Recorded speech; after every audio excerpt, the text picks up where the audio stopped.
Allez, dans cette vidéo, je vais vous dire quels sont les pires et les meilleurs amplis casques sur Thomann.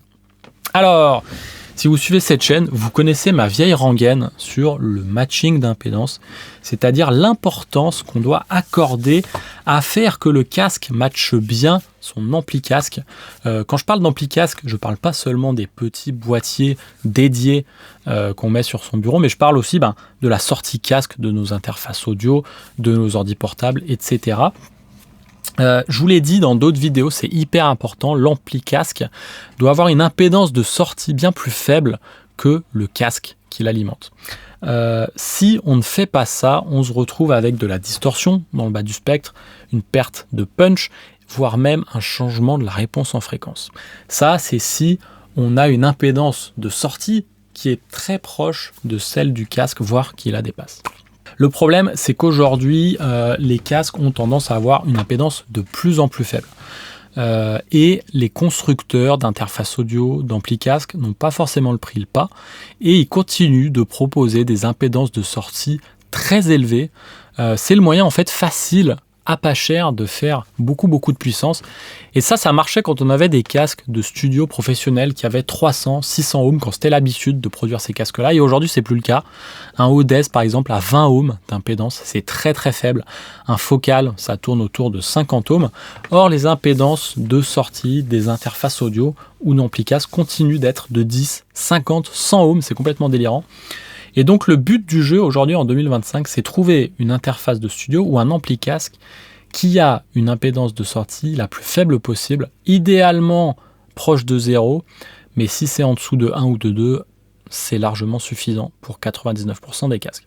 Je vous ai déjà fait des vidéos où je vous dis quels ampli casques choisir, quelle interface choisir, comment trouver les données, etc.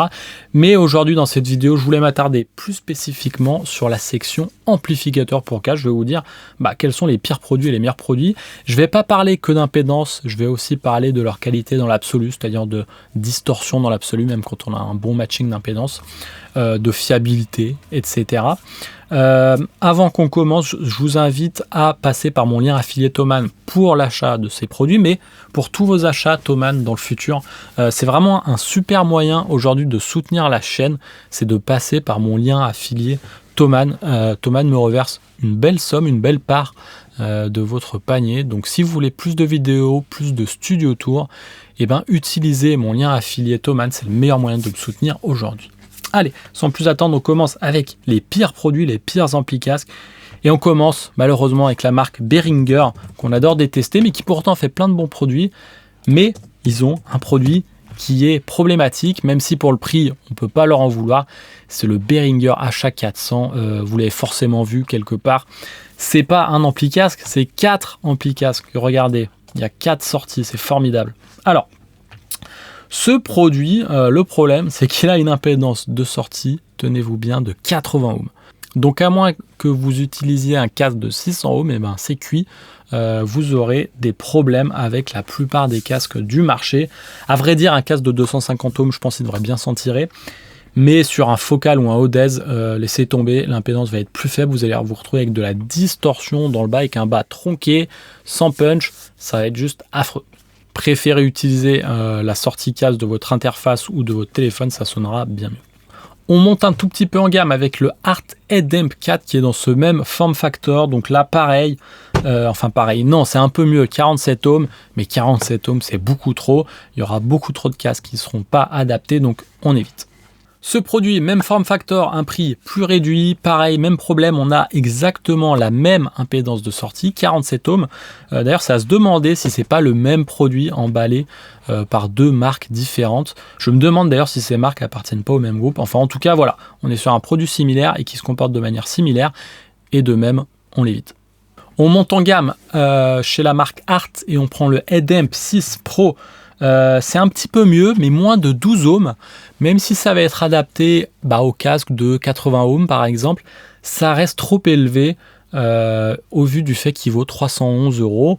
Si vous n'avez pas besoin de sorties multiples, évitez ce produit. Franchement, vous aurez bien mieux ailleurs. Vous irez voir ma section des meilleurs amplis. On passe à ce petit produit de la marque de Thomann, le Swisonic HAD1. Alors ici, on est à 55,5 ohms. Donc pareil, on évite. C'est dommage parce qu'il est plutôt compact, plutôt joli. Il fait aussi convertisseur. Donc on peut se dire on l'emmène sur la route, etc. Mais non, c'est un produit qui n'est pas adapté à la plupart des casques Bonheur.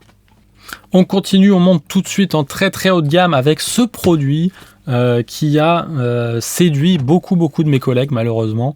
Il faut dire que son prix nous fait penser que c'est un super produit. Non, c'est raté. Phonitor de SPL, toute la gamme, à la poubelle, c'est n'importe quoi. Et je vous dis ça alors que je suis revendeur SPL, donc ça me fait mal au cœur. Mais franchement, c'est l'arnaque complète. Je vous montre d'ailleurs les mesures de Audio Science Review. Il montre qu'en fait, sur des impédances basses, on a de la distorsion vraiment très élevée. C'est vraiment un problème ce produit, le Phonitor X. Donc c'est un DAC et un ampli casque. Et franchement, il est vraiment problématique. La section DAC est OK. Elle n'est pas ouf, pour 2600 €, c'est un peu problématique. Mais voilà, cette section casque est vraiment problématique. Elle n'est pas en tout cas parfaite.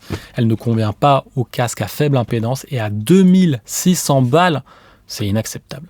On finit la section des pires produits avec un autre produit qui est overrated selon moi, c'est le RNH-P de Nive. 600 balles pour un ampli casque de bureau, c'est pas donné. Surtout qu'à ce prix, on a vraiment parmi les meilleurs amplis du marché, ceux qui arrivent comme ça dans la transparence absolue. Et ce Nive, il est devenu très populaire. Alors, il n'est pas non plus affreux, c'est juste qu'il a quelques problèmes qui font qu'il n'est pas parfait. Et à 600 balles, moi, je m'attends à un ampli casque proche de la perfection. Alors, la qualité notamment de ce Nive, c'est qu'il a beaucoup de puissance. Donc, il y a pas mal de gens en live, en studio qui l'utilisent parce qu'ils ont besoin de beaucoup de puissance. Genre des batteurs, des bassistes qui écoutent très fort pour entendre leur kick. Ils ont besoin de ça. Donc, c'est pour ça qu'il est un peu apprécié. Mais moi, j'ai un peu du mal avec ce produit. Déjà parce que le potard, il est déséquilibré. C'est-à-dire quand on est au début de la course du potard, on a des imbalances, des déséquilibres entre gauche et droite. Donc ça, c'est un premier problème. Et puis surtout, son impédance. Pour les impédances, les casques à faible impédance, il l'a montré, Audio Science Review, on a de la distorsion, c'est vraiment pas du tout adapté. Alors plus précisément, c'est quand on commence à passer une certaine puissance qu'on a de la distorsion sur les casques à faible impédance. Allez, sans plus attendre, on passe aux meilleurs amplis casques sur Thomann, et évidemment, je vous recommande les Lake People. Alors, vous avez vu ma vidéo sur Lake People, sur pourquoi je ne revends plus les amplis casques Lake People sur ma boutique. C'est pour des raisons commerciales triviales. C'est toujours une marque que je recommande. Donc voilà, je recommande maintenant pour me soutenir d'acheter vos amplis casques Lake People sur Thomann avec mon lien affilié.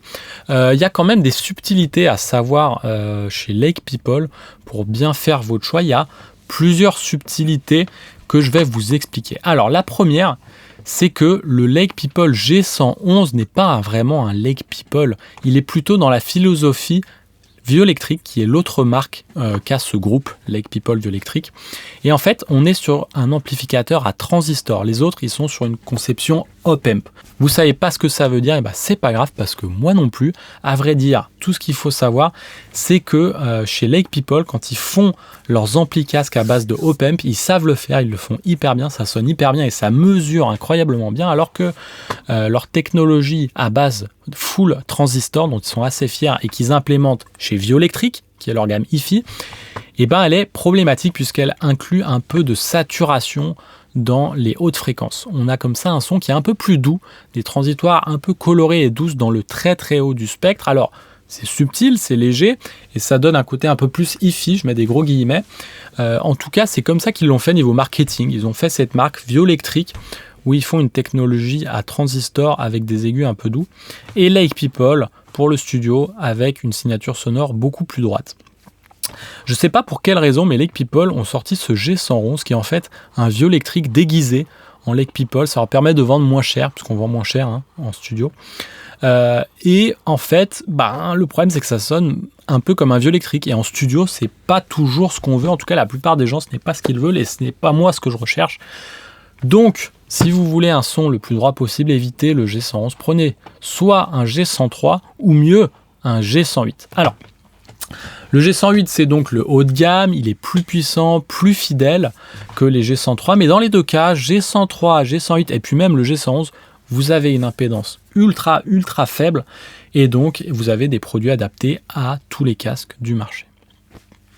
Dernière subtilité chez Lake People, le G105 MK2 n'est pas référencé sur Thomann, mais sachez qu'il sonne aussi bien que le G108 et qu'il est 200 € moins cher. Pourquoi ? Parce que regardez, le G108 a une sortie symétrique. Et une sortie symétrique, ça sert à rien, c'est du bullshit, ok ? Ça, c'est pour flatter quelques personnes qui pensent que ça sonne mieux, mais c'est pas vrai. Donc, je vous conseille d'utiliser plutôt le G105 si vous le trouvez sur un autre site. Voilà, j'aurai pas d'argent parce qu'il n'y a pas de lien affilié, mais si vous pouvez, acheter plutôt le G105, c'est moins cher et c'est en fait le même circuit que le G108, sauf que comme c'est pas symétrique, ça coûte moins cher et donc c'est vendu moins cher. Ensuite, dans les amplis casques, je voulais vous parler du Antelope Zeo. On est sur un super combo DAC ampli casque avec une impédance de sortie inférieure à 1 ohm. Donc si vous voulez un petit produit compact à emmener sur la route, il n'y a pas photo, c'est le Antelope Zeo qu'il faut acheter. Et on passe tout de suite au GOAT, au meilleur du meilleur chez Thomann, ce sont les Benchmark. Chez Benchmark, vous avez deux types de produits qui intègrent des amplis casques. Vous avez un DAC ampli casque et vous avez un pur ampli casque. Alors le pur ampli casque, regardez ça, c'est juste délirant. Il fait 3,7 kg. 3,7 kg pour un ampli casque. Il est gigantesque. C'est vraiment un gros bébé.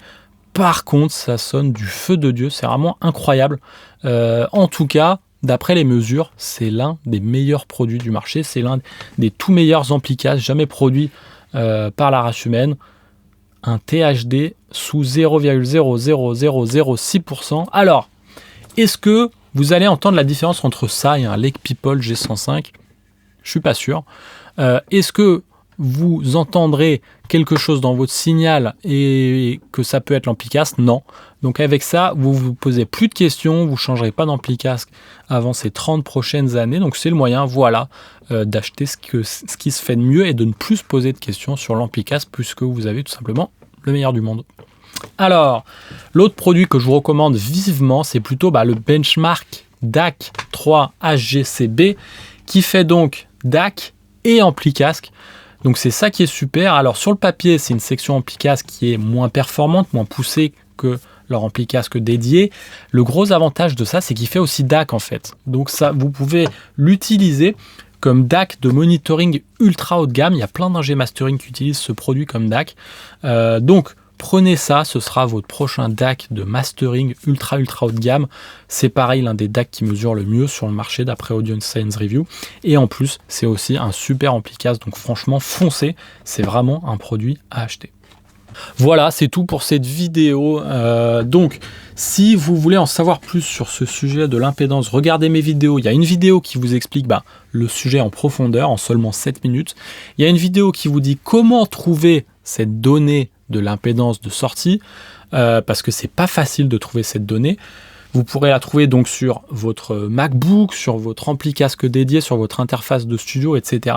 C'est une donnée qui est vraiment hyper importante. Donc j'ai fait une vidéo sur comment la trouver dans les interfaces de studio.